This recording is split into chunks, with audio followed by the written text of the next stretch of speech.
Okay.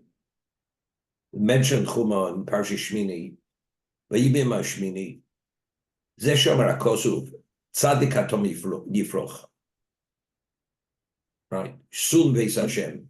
We say this a number of times. Mizu Shil Yom HaShabbos. We say Tzadik Atom Yifroch, Sun Beis Hashem. So the question is, what is a Tomer? A Tomer is a date tree. A tzaddik blossoms like a date tree. Why not like a fig tree, like any other tree? Why not like a vineyard? Tzaddik Atom Yifroch ze Aaron. Shenema v'nei porach mata Aaron bebeis Halevi. We find later when it was in question after the story with Korach, where he contested Moshe's appointmentship of Aaron, he claimed it was nepotism. So afterwards, there was still murmurings. So Hashem said, tell them to take each Nosi should take his staff, put it into the Kodesh Kadosh, the Holy of Holies, and whoever staff will blossom is an indication that he is the one who's meant to be the officiant of Hashem. And whose staff blossomed? It was the staff of Aaron. V'nei porach mata Aaron beis Halevi. For who's the head, who's the Beis Halevi. Any tree you plant, it grows, and its root is the one root of that tree. Avlat tomorrow, azos notim oso, umalim sharoshim chol tzodero. When you plant, I know Mark never took horticulture. Okay, you're always learning something new. When you plant the date tree, it gives out roots in all directions. Multiple roots spread in every direction. Aaron was established to be the high priest. And there were many roots that grew out of him. Who are the roots that grew out of Aaron? Elobono Shel Shenema Elozah beno, Pinchas beno, Avishu, Shu beno. He had very special children who were special Kohanim Gedolim, who were high priests. Okay. Tzaddik Tom Yifroch. The tzaddik, he blossoms as a date tree. Heichon Notosa. Where were they planted? Shlum Beis Hashem. They were planted in Beis Hashem. And they should not leave the entrance of the communion tent. Beautiful midrash now. The 7 days that Moshe was at the burning bush, I want you to go and do my agency, to be the redeemer. And Moshe's retort was continuously, send it with the one who you normally send to be your agent, meaning he meant his brother. And this repeated itself every day, the first day, the second day. I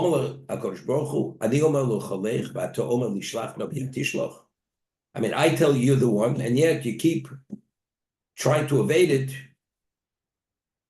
And you tell me, send it with my brother, the one who you normally send. Because of what you're saying now, which was considered a disrespect, you're going to pay the price. When the Mishkan is going to be built, I mean, logically speaking, who is the most qualified to be the Kohen Gadol? See, Moshe. There was no more perfect Jew than Moshe Rabbeinu. He received the Torah. He was the conduit for the Torah. God spoke to him face to face. He was one of a kind of prophet. So, I mean, a person who has that level of relationship, it would make sense he should be the Kohen Gadol. Kodesh Baruch says, although you may believe, he says to Moshe, you may believe that you should be the Kohen Gadol, but call your brother that he should be the one to officiate. Kach Nemar, therefore it says in the beginning of Shmini, Korah Moshe Aaron Lebanov. He called Aaron and his sons. Ami Yishkri L'Sova. We find this concept of Kriya, calling, when there's satiation, there's Kriya L'Rov. When Hashem is going to bring famine, there's also, in advance, he calls there should be L'Sog B'Inayin, The Korosis Adoga the Basio. So Rav, okay. Now he says over here, Amalo Moshe.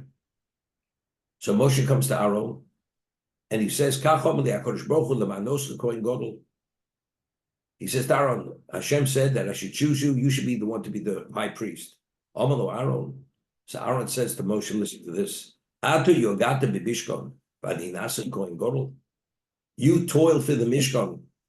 We found earlier, the Mish tells us, why is the Mish called Mishkanu Shel Moshe? Because Moshe Nafshu Leo, because he sacrificed for it. Therefore, it's called Mishkanu Shel Moshe. So Aaron says to Moshe, you're asking, tell me to be the high priest. You should be the high priest. Because you were Yogato Leo, Amlo Chayecho. Listen to this. Even though you'll be the one to be the Kohen Gadol, I see it as if I am the high priest. Why? Since initially when you were told that when I rose to this prominence to be the Goel, you rejoiced, as the Torah tells us, that Hashem said to Moshe, when he finds out that you were chosen to be the Goel, the Redeemer, he will go out with joy in his heart. Just as you rejoiced in my Gedula, in my prominence, in my appointmentship to be the Goel, I rejoice in your Gedula. When did Aaron rejoice regarding Moshe Rabbeinu?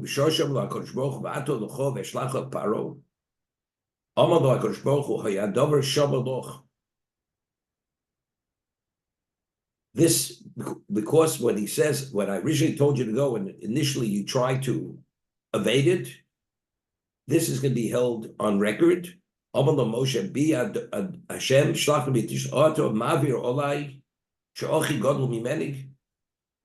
He says, my brother is greater than I am, Moshe says.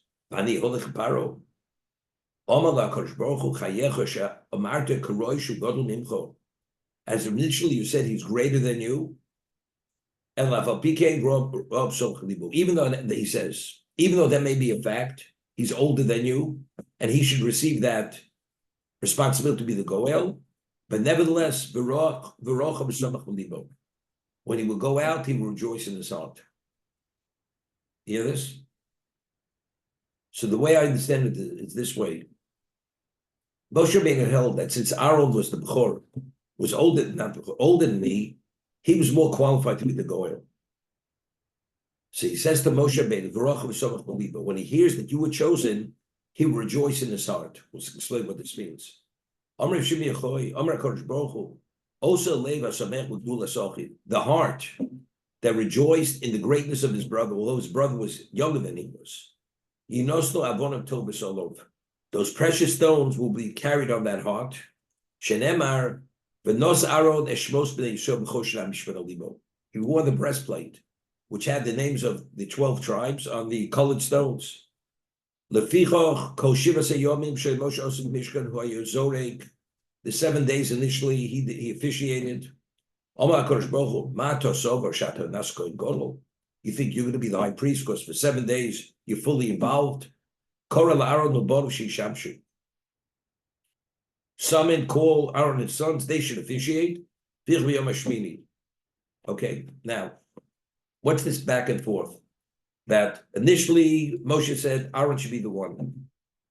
Hashem says, you're the one. And not only that, your brother, although he's older than you, and Moshe Rabbeinu says, now that you're the high priest, and I'm not, just as it's considered like I am officiating, like I was chosen.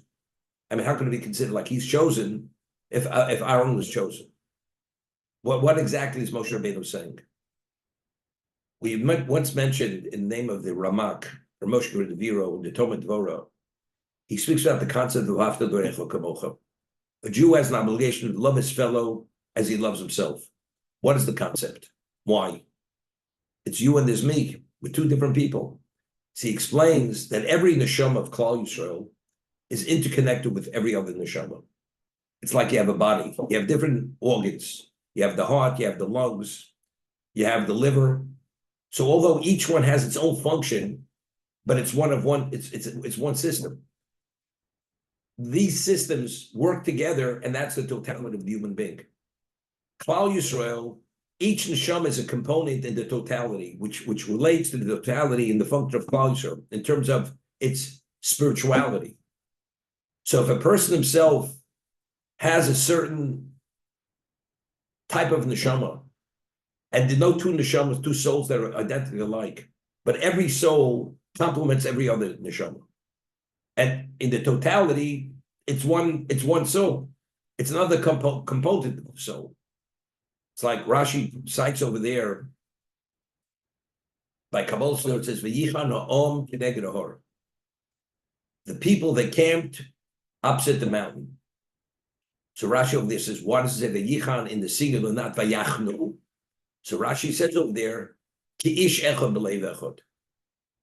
They were like one person with one heart. So they all speak. We find that when the Egyptians pursued us, it says, Vayisa Mitzrayim Achrei B'nei Yisrael. Mitzrayim, they were traveling after us, they were pursuing us when they realized we're not coming back. So Rashi over there cites the Chazal. It should say Vayisu Mitzrayim. So he explains over there, according to one interpretation, Kalev Echad B'kish Echad. They were united with one heart like one person. So they ask by Klal Yisrael, by Kabbalah Sotor, it says Vayichan Ki'ish Echad B'leiv Echad. They're one person united through having one perspective. By Egypt, by the Egyptians, it says B'leiv Echad Ki'ish Echad. Because they were united in perspective, therefore they were seen as one person. So the way it's explained is with the Rav Moshe Cordovero, that Klal Yisrael in essence is Ish Echad. We're one entity. One entity by not only we one entity in the reality, it was B'leiv Echad. We had one perspective of Kabbalah Sotor. By the Egyptians, what united them? Each one's a separate entity. They were Leiv Echad, because they were Leiv Echad, they had one perspective to pursue the Jews to get their wealth back, therefore they were seen as Ish Echad. So Rav Moshe Cordovero says the concept of V'ahavta l'recha kamocha is, when I do for you, I'm doing for myself. Because every one of us complements the other. So when anybody contributes, everybody's a beneficiary of that contribution. Therefore, don't see when you do for your fellow, in actuality, you're the beneficiary of what he'd be doing for him, if it's the right thing to accommodate whatever that person's need is. Now, Moshe Rabbeinu was concerned. He felt his brother was more qualified than him. If he doesn't, that means he doesn't have it.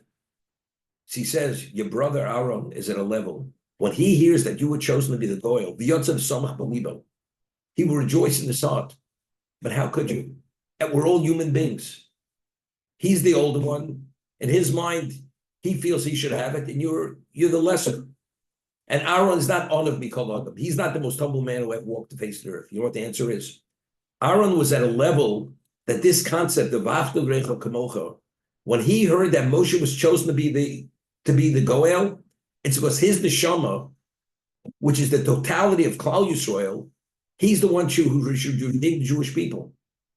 Therefore, even though I'm not, I am the beneficiary of that. Because his neshama and my neshama, it's all one neshama. Except each aspect of the neshama complements the other neshama. So that's what Moshe said to Aaron. Aaron says, but you toiled, you sacrificed in the Ishkan. How could I be the Kohen? You should be the Kohen God. He says, no. When you're the Kohen, it's like I'm the Kohen God. Just as you rejoiced when I was chosen to be the Goel, I rejoice when you're the Kohen God. Why? Moshe Rabbeinu understood if Aaron was chosen to be the Kohen God, that means only in that context is he the beneficiary, because Aaron's neshama was structured spiritually that he should be the one to atone for Klal Yisrael. That's exactly what's going on over here. When you're the Kohen God, it's like I'm the Kohen God. Why? Because he went out and he rejoiced. You can only have that level of simcha if you have this understanding of V'ahavta l'recha kamocha, of the reality. It's not only conceptually speaking. We can talk about the Ramak from today forever. But to be able to internalize it and fully grasp it, what it is, Aaron, he was the one who was able to internalize it at that level. Therefore, he went out with the simcha. And therefore, Shimon Yochai says, why does he carry the breastplate with the names of Klal Yisrael on his heart to atone for all of them? Because he encompasses the concept of V'ahavta l'recha kamocha.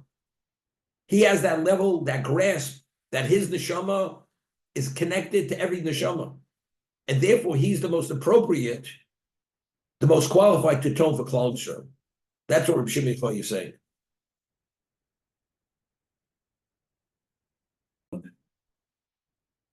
Right. I'm not sure it's a question, but the Good point. Hashem is telling Moshe, because of the 7 days that you not refused, but you just didn't listen to me to go save the Jews in Egypt. Therefore, I want to take away the kahuna from you after 7 days of the inauguration for the Mishkan. So, but according to what the Rebbe is saying now, it doesn't sound like a punishment at all. It just says to Moshe, listen, this is how it's going to work. Aaron's the most qualified guy. You're not. I think, and Moshe's happy about it. It's a very good point that you make, but I think this is the pshat. Chazal tells us mokum she'eni sham teyish, that if there's no one to fill a certain void and you have the capacity to fill the void, it's not a moment for humility. No, let somebody else do it. If you're the most qualified dude, you should be the one to do it. But mokum she'eni sham teyish, you should be the person. But if somebody else has that capacity, you can sit behind the lines and you do what you're doing. But if there's no one else, that confirms that you're supposed to be there, because there's no one else. That's a confirmation. Moshe Rabbeinu could have been the high priest. Within his neshama, if he would have met a certain challenge, his neshama was qualified, he could have been the high priest. He could have. But because he did not meet that challenge, that means the potential of neshama to develop, to function in that capacity never happened. That's why. But why did it not happen? Because he evaded the dictate of Hashem. Hashem says, go, and he was obstinate. He didn't. So Hashem says, and what's the basis for your concern? The basis is because your brother's older than you, and he's more qualified because he's older. Not necessarily he'll be offended. He's more qualified. But nevertheless, it was considered a failing on Moshe's part.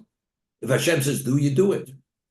So because he did not meet that challenge, now the question is, but who's going to meet that challenge?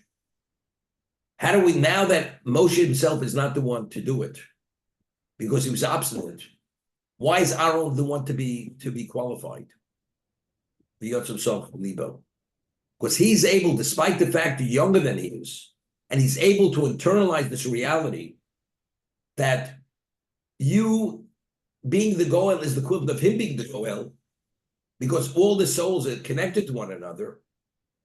The Yotzim Soch Libo, that confirms he met a certain level of challenge, which qualifies him to be the Kohen Gadol, to carry the stones of Klal Yisrael on his heart. He has that special heart. I guess. Now, when we speak about the redemption from Egypt, we're not just speaking about a physical redemption. We're speaking about a spiritual redemption. We say, "Mitzrayim yaltanu, u'mibeis avodah b'nisanu." What's this double expression? From Egypt we were redeemed, and from the house of bondage we were redeemed. But it's a different word. One's galtanu, one's geula, and the other one's called pidyon, pidisanu. Mitzrayim galtanu, beis avodah b'nisanu. There were two levels of redemption. There was a physical redemption, physical bondage, and there was a spiritual bondage. The person who took him out of Egypt, if he would only taken us out physically, we would have been released. We weren't really. And that's what we say. If Hashem wouldn't have taken us, we, our children, our grandchildren, and even if we were elders of this, we would still be slaves to Paro. What do we mean slaves to Paro? It's a discussion at the Seder. There's no civilization that lasts that long. The answer is the spiritual handicaps, being shut down spiritually, we'd still be dealing with those issues. So when Hashem redeemed us from Egypt, there was a total metamorphosis within ourselves that we were spiritually rewired, that the effects of Egypt were barely noticeable on us, despite the fact that we're holding at the 49th level of spiritual impurity. That's what happened. So the one to be qualified to be the Goel is not only the one who takes them out of Egypt physically, but he's qualified spiritually to begin this rehabilitation process to bring about the result, like we see with the 10 miracles. Moshe Rabbeinu had to be aware of certain things to be able to bring about the revealed miracles. And that was the claim against him. He said, the Avos HaKadoshim, the holy patriarchs, I never revealed to them and gave them understandings, and they never questioned me. And you, that you know, Ani Hashem, I revealed to you the inner workings of certain things, and you question me. Why are you bringing these hardships on the people? Why did you send me? Because of that, you'll see this redemption. You're not bringing the Jews into Canaan, into the promised land. So Aaron himself, in terms of, you're right, in terms of just the physical, the suffering, that's one thing. But what about the other end? To be able to reinstate them spiritually, to have the merit to bring them to Sinai, to meet the objective of creation. His brother will bring him, he's not. That aspect, that his brother is going to have but he's a younger brother. He's the older brother. He's been the prophet all the years. He had the connection to God because he's the head of with Shevet Levi all these years. And at the end of the day, who receives the appointmentship to bring them to the top of the mountain, to the pinnacle of spirituality? His younger brother. As a human being, how could you not? There should be some degree of disappointment. Aaron, not only was there not disappointment, the sum up believer, he rejoiced, understanding this concept that if Moshe was chosen, he is definitely the one who's only the one who's qualified. Therefore, not only was he not disappointed, the Yotzav the Samach believer, he had joy. So therefore, Moshe Rabbeinu said, just as you rejoiced because you were a level to be able to internalize this reality, when I hear you were chosen to be the high priest, that means your neshama is of that spiritual structure that you can only bring about that result, not me. Therefore, when you function in that capacity, I'm the full beneficiary. If I would function that, I will not be the beneficiary. Klaus will not be the beneficiary. And that's exactly what happened with Korach. Korach said, Moshe Rabbeinu says to Korach, tomorrow you will see. So Rashi over there says, just as you can't change day to night, the night to day, because that's the way God created the world. The makeup of Aaron's neshama, only he's the one who's qualified to be the high priest, and no one else. That's exactly what Moshe Rabbeinu said to him, to Korach. Korach saw, I have this wisdom, I have this pedigree, you can have whatever you have. But if you don't have what it takes, and understanding what it takes is something very specific, you're not qualified. Korach didn't understand that. And that's what he says, just as you can't change the way God created the world, day is day and night is night, identically, if God chose Aaron to be the Kohen Gadol, no one else is qualified to function in that capacity, only Aaron. Yeah, I guess we can let it go, but I'll press the point. If you're Aaron, why did the two sons of Aaron pass away? None of you. Because the chet of their father, the way we explained with Orach HaKodesh, they sinned on their own, but they didn't have the protection. Right. But initially, Moshe said all four sons were supposed to die. That's what but he annulled 50% of the decree, and only two of the four died, not the other two. Elazar and Isamar survived. What does it say about Moshe Rabbeinu? Moshe Rabbeinu, after Aaron, was the most qualified to be the Kohen Gadol. That he prayed that the decree should annul, that meant to be, there's no way he or his children are going to be Kohanim. So that he was able to be at that level, it's a confirmation of this. That Aaron was chosen, that means he's meant to be the one. So if there's any way I could go and annul 50% of the decree, that it should remain with him, because he's the most qualified, he's going to do what he has to do. So again, it confirms this point that we're making now of Avdorecha Kamocha. Because otherwise, there should be some degree of hesitancy, and there was not. Rabbi, just a question. What did Elazar and Itamar do that deserve them? Why did they deserve to die? I understand they could lose their protection, but what did they do to deserve to die? 1 second.